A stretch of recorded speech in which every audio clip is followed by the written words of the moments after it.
চলে এসেছি এই সেই প্রাচীন বটবৃক্ষ। এই বটবৃক্ষের নিচে এখন বিভিন্ন ঠাকুরদের অবস্থান হয়েছে। আমি এখান থেকে ভিডিওটা শুরু করছি। দেখুন এখান থেকে কার্তিক ঠাকুর না, কার্তিকের সাথে সাথে রয়েছে এখানে লক্ষ্মী ঠাকুর রয়েছে। এখানে লক্ষ্মী, বিভিন্ন মাটির লক্ষ্মী ঠাকুর রয়েছে। শুরু করছি ভিডিওটা আমি এখান থেকে।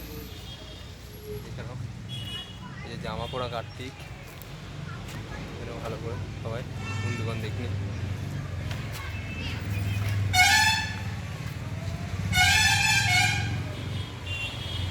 ছোটো কার্তিক, বড় কার্তিক সব রয়েছে। মা সরস্বতী রয়েছে ওখানে।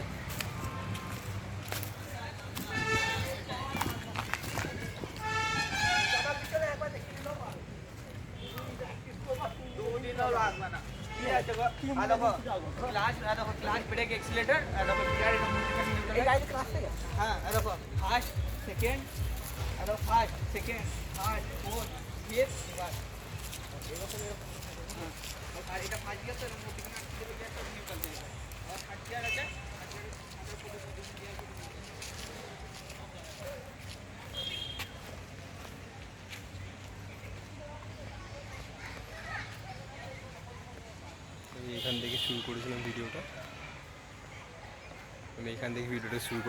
এখানে শেষ করলাম ভিডিওটা। তো বন্ধুগণ, আমার চ্যানেলটি যদি ভালো লাগে লাইক, কমেন্ট অ্যান্ড শেয়ার করে অবশ্যই সাবস্ক্রাইব করে পাশে থেকো।